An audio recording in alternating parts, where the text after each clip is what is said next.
Okay, great.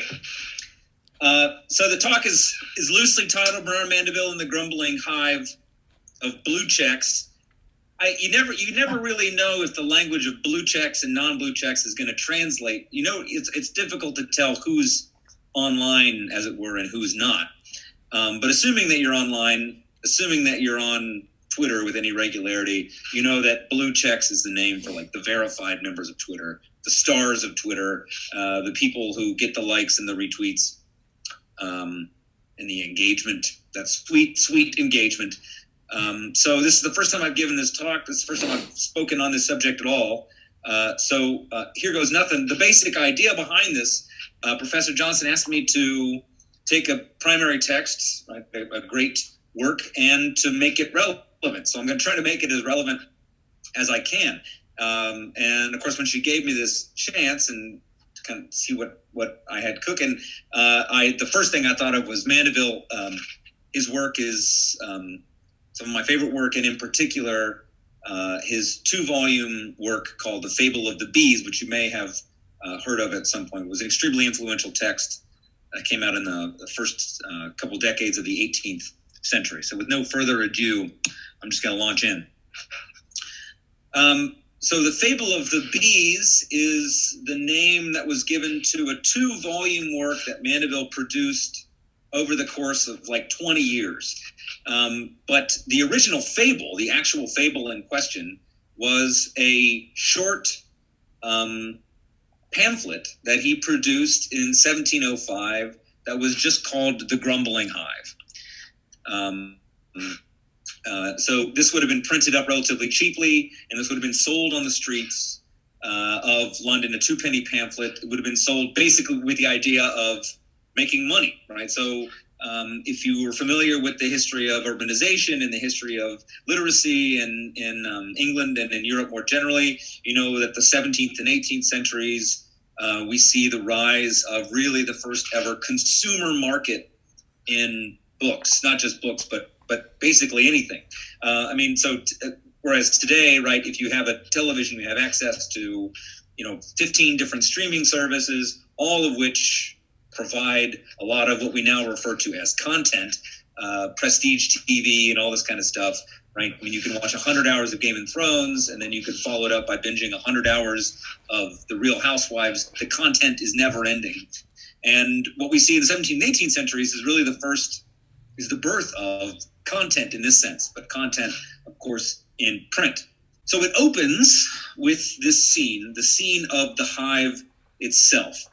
So it opens The Grumbling Hive, or Knaves Turned Honest. So if you're not familiar with the word knave, it just means a dishonest sort of person. And this idea, Knaves Turned Honest, is going to come in at the end.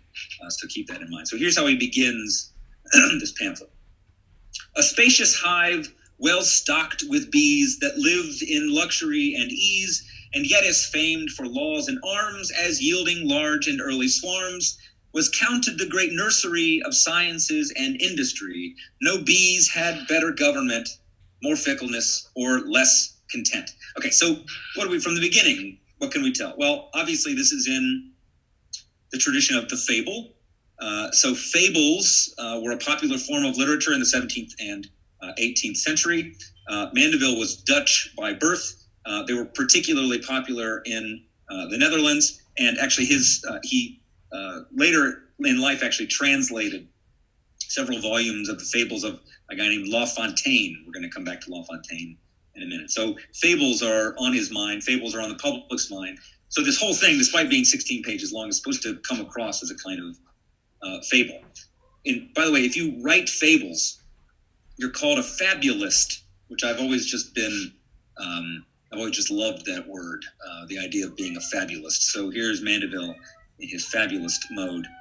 And essentially what he's doing is drawing a kind of one-to-one metaphorical link between this hive, right, which is on the one hand thriving, right? So it has luxury, it has ease, it's politically stable, it has a good military, it has everything you'd want, and at the same time it's extremely fickle, and it's filled with discontent. And of course, this is supposed to serve as a kind of analog for London itself. London, which in the early years of the 18th century was quickly becoming an industrial and commercial hub. In Europe, London, which was growing wealthier by the day, growing larger by the day. Mandeville's pointing out that London is well governed, it's extremely wealthy, lots of luxury goods available, plenty of leisure activities available, the arts and sciences are thriving, and yet at the same time, Londoners in general are unhappy.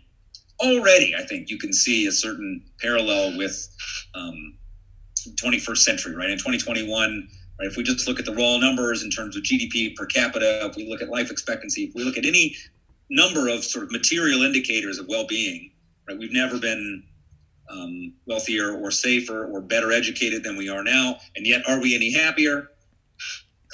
Arguably, we are not. So that's the setup, right? We've got this thriving hive, which is unhappy. So Mandeville looks around this hive and he said, what is it that makes this hive of bees, what is it that makes them so successful? And the thing that he finds actually is what makes them successful are precisely those traits, precisely those characteristics that we would normally refer to as vicious, that we would normally refer to as practices of vice, of selfishness.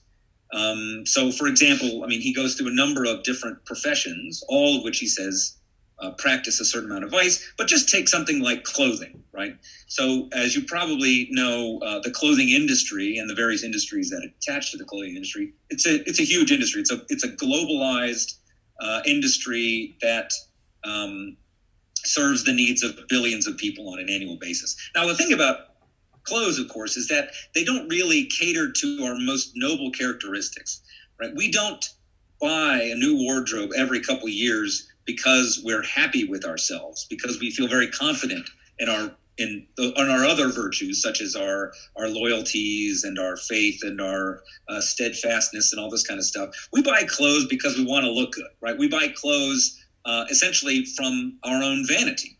And the fact that fashions always change means that we have to constantly update our clothes. So it really is vanity, right? It's our desire to look good in front of others. It's our desire. It's really a kind of very superficial desire that keeps the wheels, as it were, of the fashion industry moving.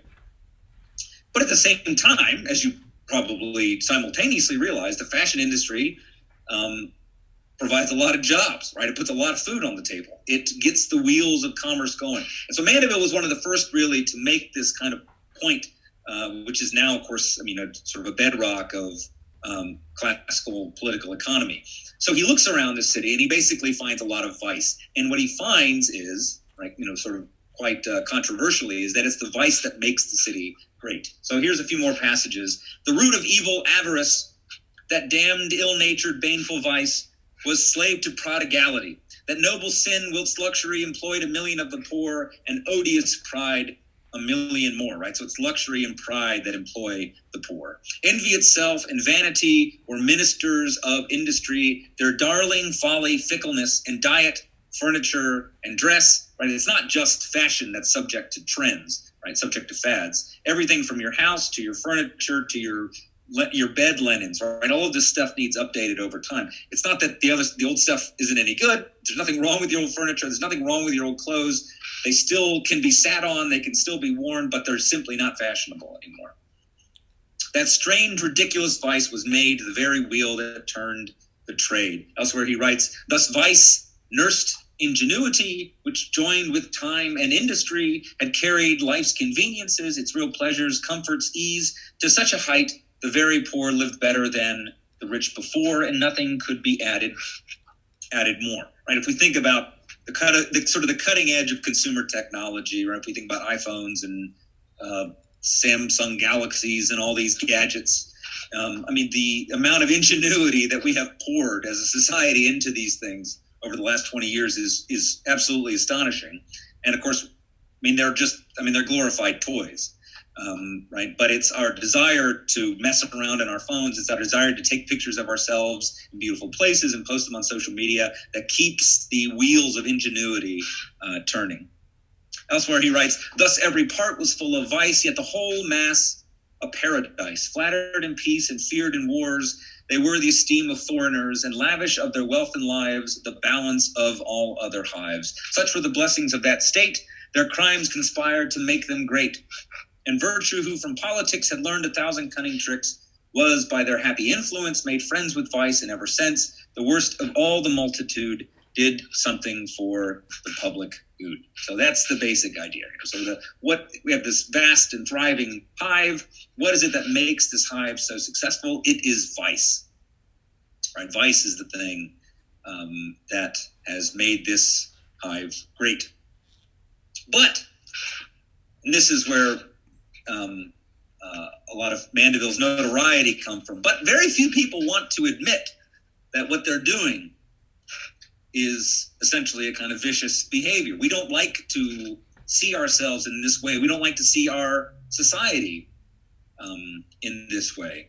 And so in the hive, right, there are many who are discontent. There are many who grumble, and they complain, and they proselytize against this sort of vicious behavior, against the selfishness that keeps the wheels of commerce moving. And so Mandeville relates the existence of these people, and oddly enough, right, of course, this is a fable, obviously, Jove, who is a stand-in here for God, God hears their complaints. Jove hears the complaints of these bees, who claim really to want to live in a good society, right? They claim really to want to be good people rather than live in a wealthy society, rather than to be wealthy people. And here's what happens. But all the rogues cried brazenly, "Good gods, had we but honesty." Mercury smiled at the impudence, and others called it want of sense, always to rail at what they loved. But Jove, with indignation moved, at last in anger he swore he'd rid the bawling hive of fraud, and did.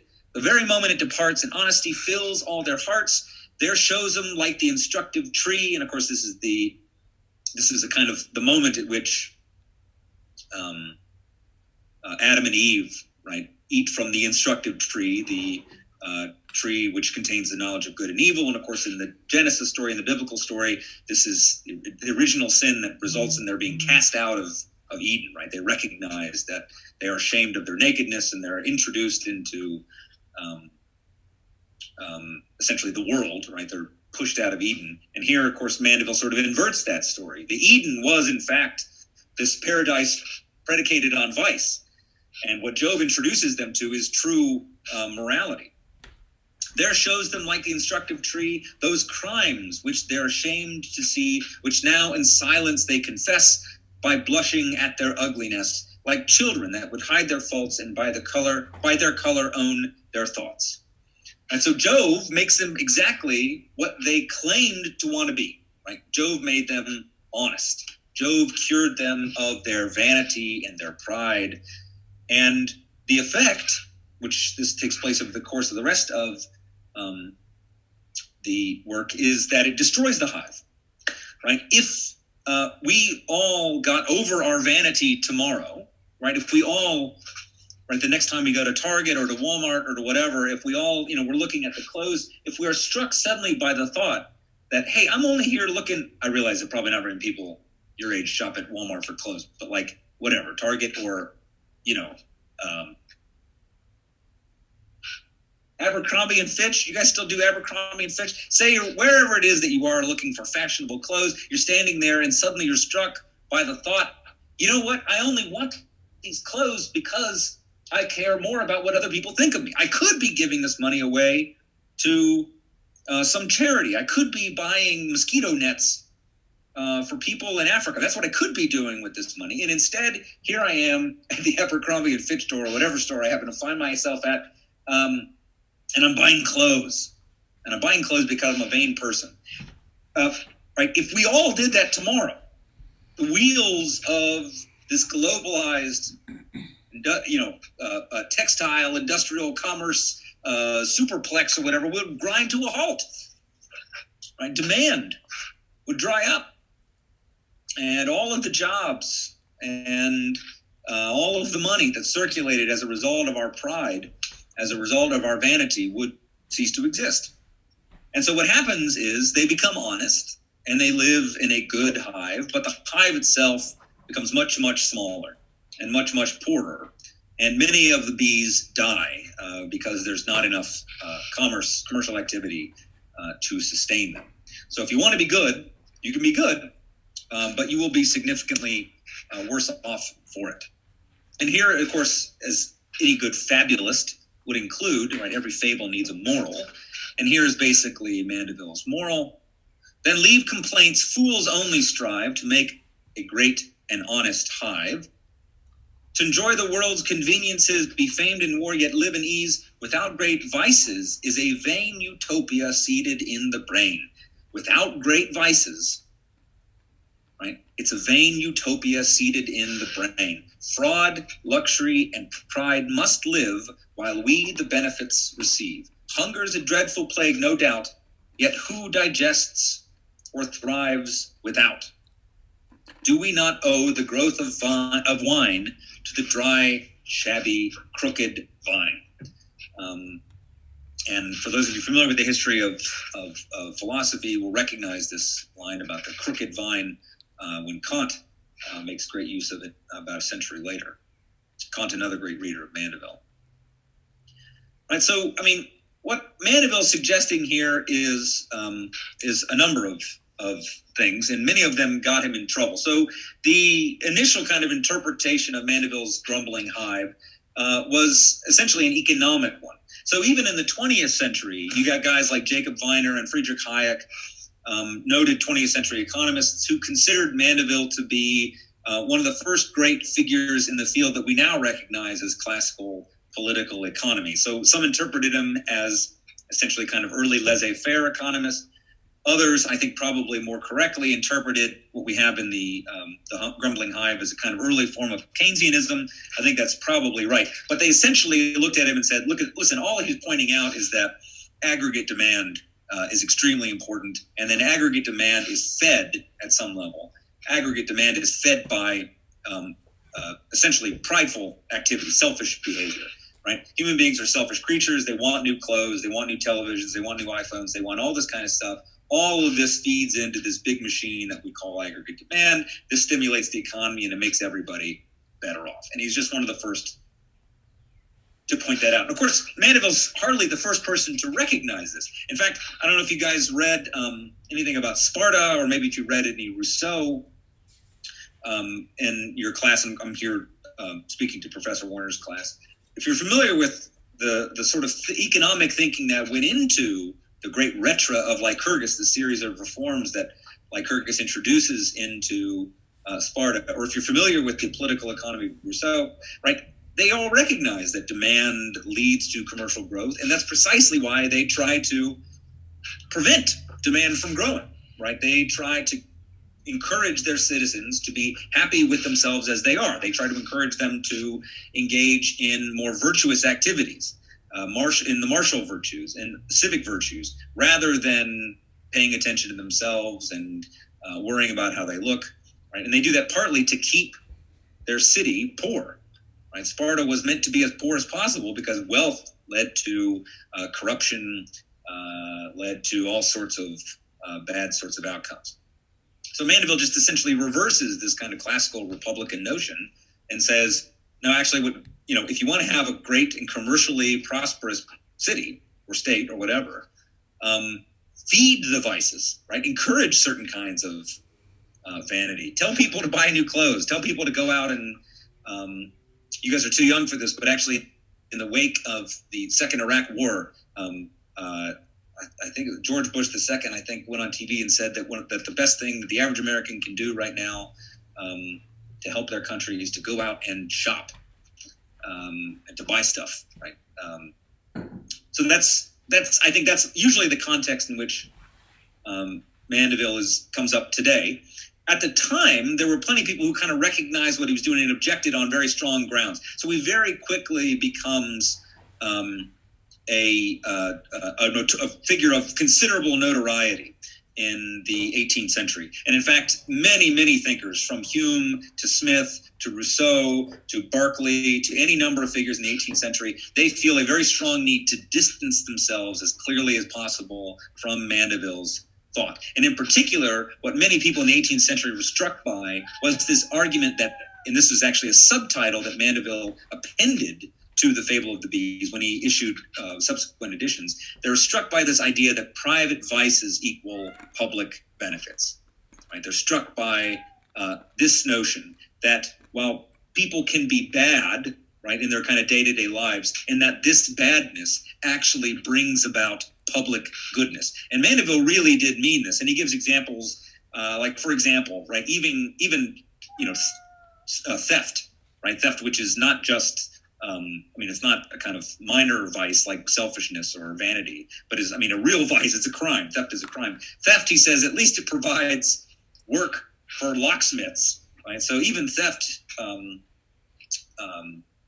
gooses the economy a little bit. In fact, that's exactly what he means when he says that, the least of all in society helped the overall good, right? So thieves and ragamuffins of all sorts, right? Just in their day-to-day vicious activities, that they actually improve things. This was really considered a kind of pernicious argument, primarily because, and I think they probably had a point here, primarily because it was taken to not only excuse vice, right, to not only excuse theft and these other sorts of vicious activities, but some argued that Mandeville was actually encouraging vice, that he was encouraging politicians and other social and political leaders to not merely excuse the vicious behaviors of their denizens and citizens, but to actually encourage them, right? To tell them, if you want to help out around here, the thing that you ought to do is go out and shop. And so there's a big kind of uproar in the 18th century, and his name, Mandeville, didn't help things either, right? The fact is that you can take the name Mandeville and make it into this nice word, Mandeville. The fact that he was Dutch and therefore wasn't a citizen, right? He was barred from the Royal Societies and other forms of polite society. None of this helped either. So he quickly becomes, over the course of the 1720s and 1730s, this figure of great notoriety. And I should point out, actually, that he had no problem with that. He courted controversy. He was delighted when his books were finally publicly burned, because he sold more copies. He's a very interesting guy overall. We have very little biographical material on him. One of the best accounts, actually, we have is apparently Benjamin Franklin met him when he went to London, and he reported that he was a great drinker. So make of that what you will. But all of this is, I think, somewhat to the side of things. So Mandeville was not an economist. He was not an economist. Nobody was an economist in 1705, but Mandeville's primary interest wasn't economics. His primary interest actually was doctoring. So he was a doctor by trade. And in particular, and when I say by trade, he had a degree from the University of Leiden, which was one of Europe's and one of the world's best medical universities at the time. So he was a medical doctor, and he specialized in what was called at the time hypochondria. So hypochondria, sometimes referred to as hysteria, or sometimes even as the vapors. But it was a relatively new disease or a new pathology that arose at the end of the 17th century and the beginning of the 18th century. And if you know anything about hypochondria it's basically a disease that doesn't really have a disease, right? So if you just think that you're sick, if you have symptoms that don't really have any kind of underlying cause, that is hypochondria. And Mandeville develops, over the course of his career, he develops this notion that what's making many people sick in places like London, in the thriving commercial centers of Europe, what's making them sick is actually their wealth. What's making them sick is actually the ease and the luxury that they've become accustomed to. What's making them sick in particular is the amount of books that they're reading, the amount of art that they're consuming, sometimes even the amount of meat that they're eating, the amount of wine that they're drinking. There's just too much going on in London. And they are, in a sense, making themselves nervous and ultimately making themselves literally sick, causing physical symptoms underneath what is essentially a kind of mental or psychological problem. And so it's always good to keep in mind when you're talking about Mandeville, what he considered to be the number one issue, as it were, of his time, which is precisely what he mentions in the title. Again, the title of the original fable is The Grumbling Hive. So we got to ask, who are the grumblers? And if we think about the fable, just go over the synopsis that we just had. The grumblers it's the people who object to the amount of vice going on in London at the time. It's the people who constantly draw attention to the dishonesty and the avarice and the vanity, in particular, who draw attention to the dishonesty and avarice and vicious behavior of other people. And then Mandeville actually had a specific group in mind, a specific group that occupies his attention for much of his early career. There was this very interesting group of people that called themselves, and I probably should have put this on the PowerPoint, I apologize, but they called themselves the Societies for the Reformation of Manners.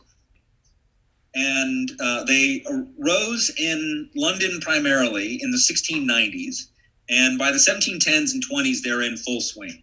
And essentially what they were is, I sometimes just refer to them as morality militias. Right, so they were groups of often gentlemen and their wives, but also groups of constables and police officers and lawyers. And essentially what they did is they went around policing morality.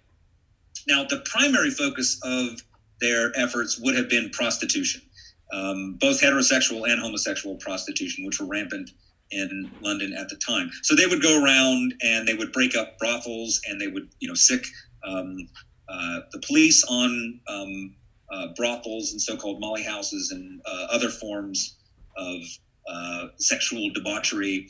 And, sometimes this meant, throwing prostitutes in jail. Sometimes it meant, publicly parading so-called Johns, right, the male customers of these prostitutes.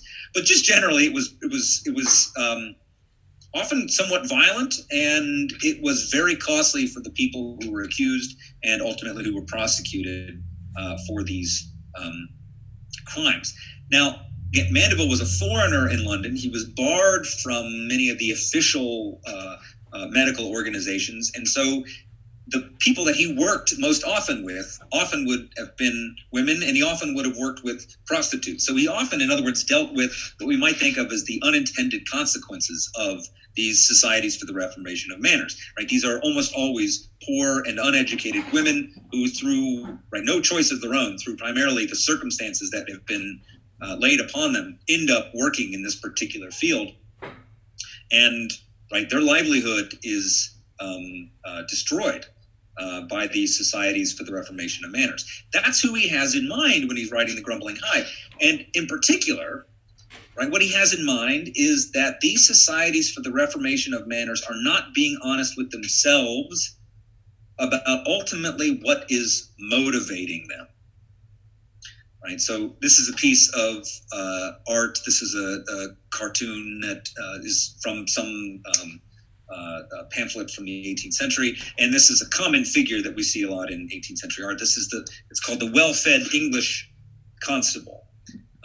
In other words, Mandeville's looking around at these lawyers and these policemen and these gentlemen, and he's saying, listen, these guys are actually profiting from this activity. They're profiting from policing the morals of others. They're profiting materially, right? So the proceeds of these brothels and all these things are being split up in common. They're going into the public coffers. But perhaps more importantly, they're benefiting in a slightly less material way. They are accruing a certain kind of power when they go through and police the morality of others. So it is guys like this, guys like those participating in the Society for the Reformation of Manners. These are the grumblers that Mandeville has in mind. And it's worth stepping back for a second, actually. It's worth stepping back at and taking a look at a tradition that Mandeville brings into the Anglophonic histories of political thought. In particular, it's worth taking a look at Mandeville's time spent with a group that we sometimes refer to as the French Moralists or the Continental Moralists.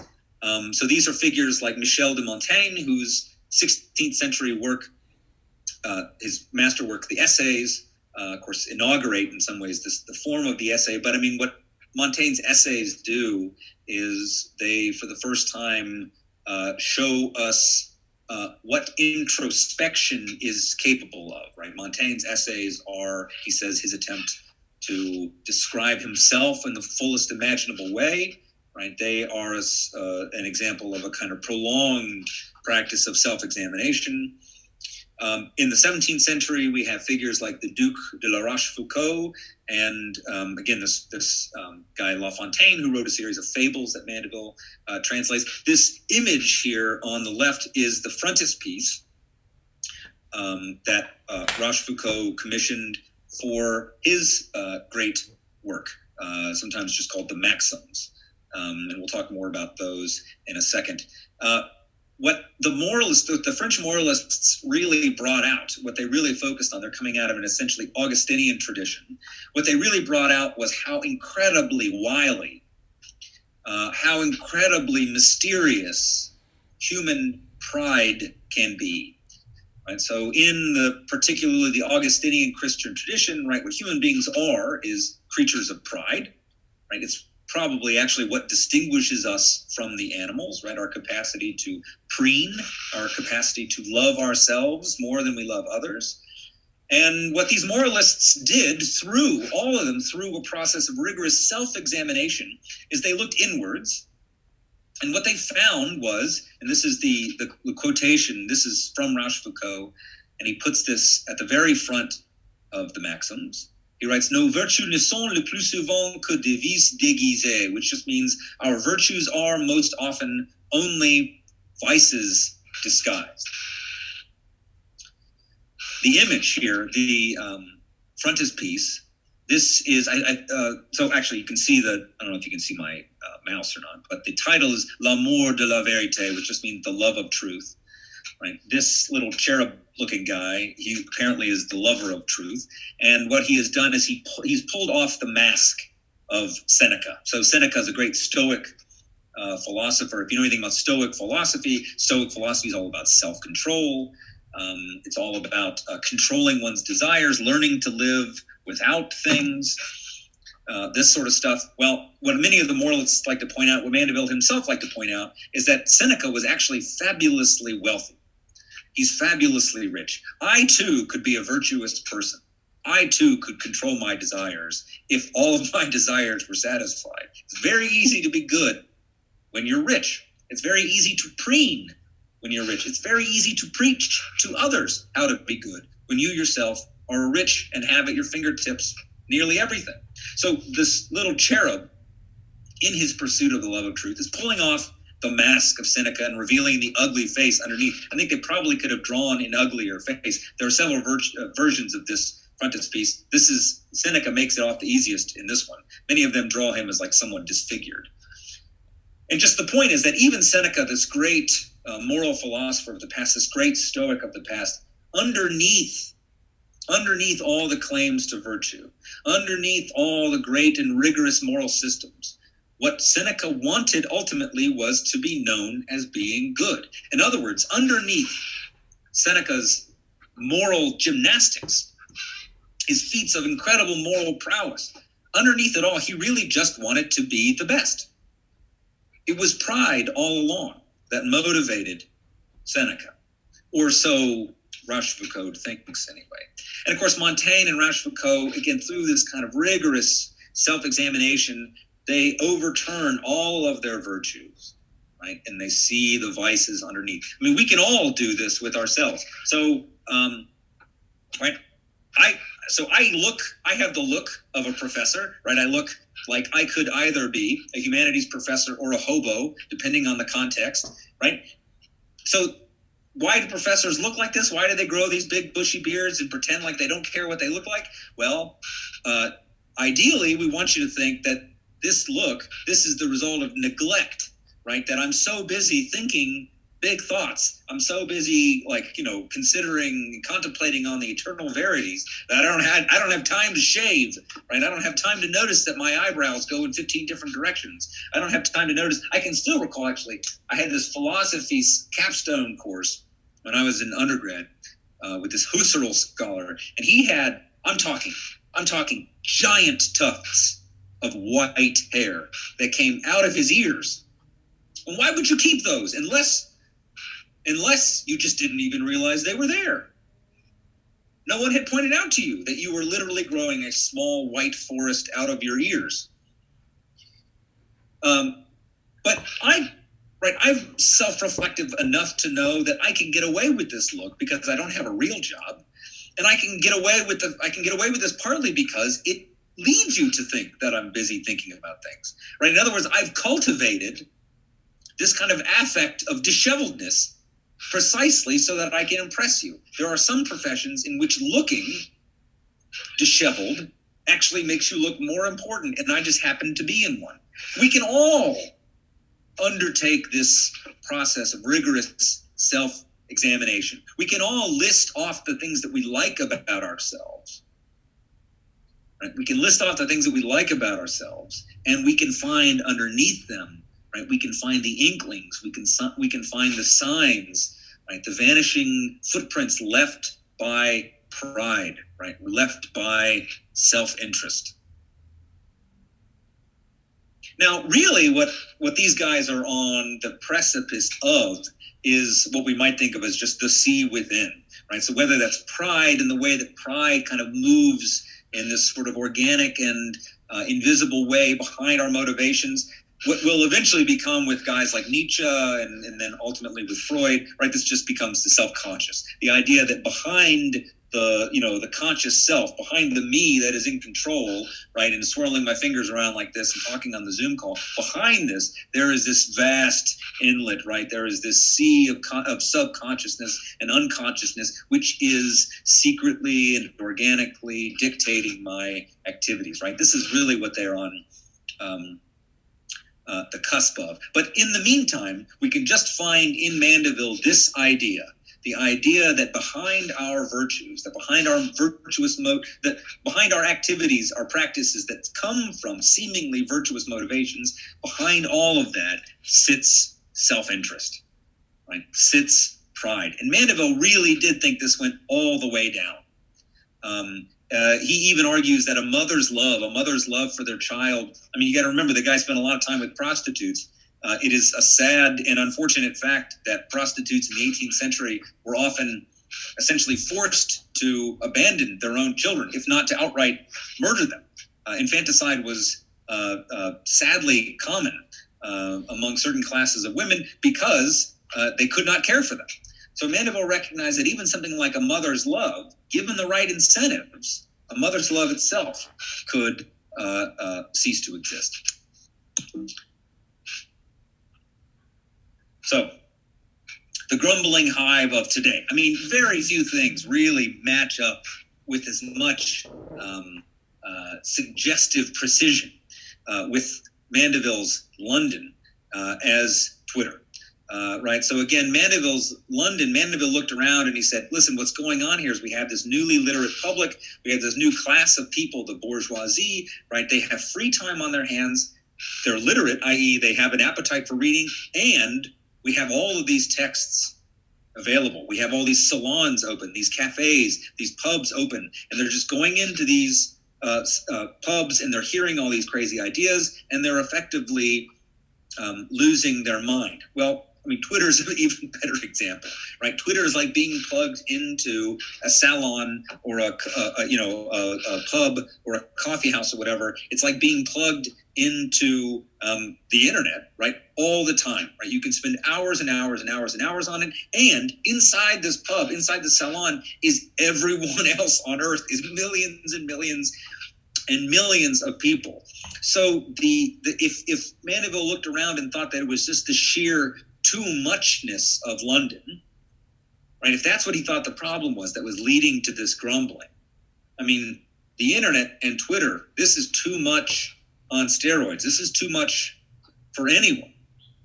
And accordingly, right, when we go onto Twitter, we can see people engaged in what we sometimes now refer to as virtue signaling. So what are they doing? They're grumbling, and they're grumbling in a very public sort of way. So if you go on Twitter, you can find on every imaginable political issue, on every imaginable side of a political issue, you can see people, often with blue checks, you can see them saying often outrageous things, right? Making outrageous claims about a particular issue. Most importantly, making outrageous claims about their opponents, right? And what do they get for their efforts? They get likes, and they get retweets, they get engagement, right? They get blue check status, they get followers. In other words, we have incentivized a certain amount of performative grumbling, right? You go on Twitter to complain. You go on Twitter to moan about the other side. You go on Twitter to condemn the other side, to point out,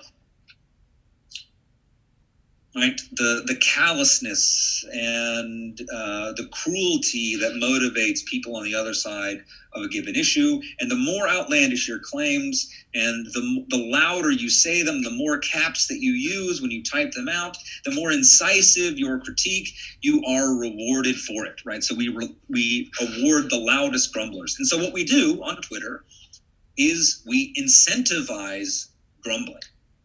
Right? We go on Twitter, we see a lot of unhappy people, and we see them grumbling. We see them complaining about everything, right? In particular, and most importantly, what we see them complaining about is other people.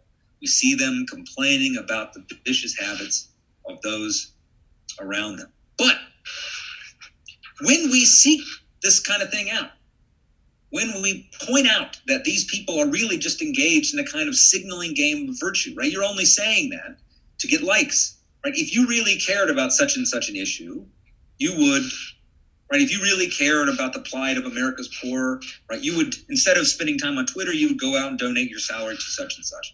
Or on the other side, right? If you really cared about the border or something like that, I don't know, you would get a gun and go down there and patrol it yourself, right? So we can accuse others of this kind of endless virtue signaling, i.e. just mere talking, mere grumbling for the sake of likes. We can accuse people of this because mostly they're guilty of it, but we quickly run into a problem, and that is that everything on Twitter is a signal. Everything on the internet is a signal. We can't see what people are actually doing. We can't see what kinds of behaviors they're actually engaged in. All we can get from them is the signal that they put out. So very quickly, we come to realize that on Twitter, you can't tell what is an empty virtue signal from a true virtue signal. If I give a sentence like, I care about marginalized communities, well, depending on how I said it, we might interpret that as a mere virtue signal, right? You're only saying that to get likes. You don't really mean that. That's merely a kind of superficial or fake thing. That's the mask that you wear, and underneath that mask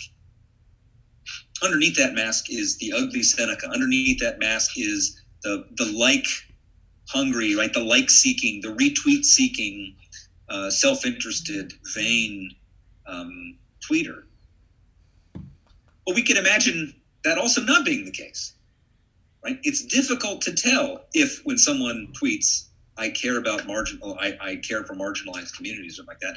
We assume that it's fake, but it could be in earnest. And in fact, there's no way really to say something in earnest on Twitter, right? We only assume when it comes to others that what they're saying is fake, that it's mere signal, that there's no substance underneath.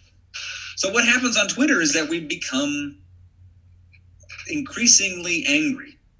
And not only do we become increasingly angry, we take on some of the same sorts of dynamics that Mandeville objected to when he wrote The Grumbling Hive, right? We seek to punish people who run afoul of our particular group. We want to punish people who violate some norms, some morality that we hold to be sacrosanct. We want to get them fired from their jobs. We want to get them, of course, the word that we have today is canceled or whatever. I didn't want to use the word cancel culture because it obviously stirs up a lot of feelings. But in general, right, there's nothing better to do on Twitter than to band up together and to basically mob people who violate our community norms in various ways, and to get them fired or to get them to their sponsors to abandon them or whatever. So Twitter very much becomes this kind of grumbling London. And so what then is the way out? What does Mandeville have to offer us? What is the cure for grumbling? This is the only known image of Mandeville that we have. And he obviously has amazing hair that was probably a wig. So what is the cure for grumbling? Well, Mandeville cultivates a distinction between what we might think of as good hypocrisy and bad hypocrisy. So bad hypocrisy, we've already seen. Bad hypocrisy is going around beating up prostitutes from what you think is a love of virtue, right? A love of charity or a love of chastity, when in fact is actually just power-hungry, self-seeking behavior. That's bad hypocrisy. Mandeville wants to teach us, he wants to show us in the Grumbling Hive that a certain amount of hypocrisy is necessary for society to go. A certain amount of hypocrisy is necessary to live, right? We can perform a self-examination where we discover that many of those virtues that we hold most dear, right? Many of those things that we actually like about ourselves are really undergirded, right? Are really motivated by less commendable motives. We can do that all day long, and it doesn't feel very good. So part of Mandeville's point is to say, listen, just stop doing that. Like, if someone says that they have good motivations, if you think that you're doing a good thing, at some point, stop peering any deeper. Stop asking so many questions. Assume that when someone does something good, assume that they had a good motivation for it. Be more forgiving towards yourself, more forgiving towards others. Everything we do will always come from some mix of virtue and vice, right? Nothing is purely virtuous. Nothing is purely vicious. Everything we undertake will be some mix of the two. And at some level, it's just better to kind of leave it at that. Have good faith in yourself and have good faith in those around you. And again, this, going back to Mandeville's doctoring background, for him, this was a kind of therapy, right? Be tolerant towards yourself, be tolerant towards others. If you think that someone else has selfish motivations, if you think that someone is engaging in virtue signaling, right? You might have these motivations, but as long as they're not harming anyone, just let them go. And on top of that, do the same with yourself. Read thyself, right? Know thyself. Know that you, like everyone else, are a kind of constant mix of virtue and vice. But ultimately, get to a place where you can kind of live with that, right? Ultimately, we all have to live with a certain amount of hypocrisy. It's what allows us to live in a world of, again, sort of drawing out of this Augustinian tradition. It's what allows us to keep living in a fallen world. And that's all I've got.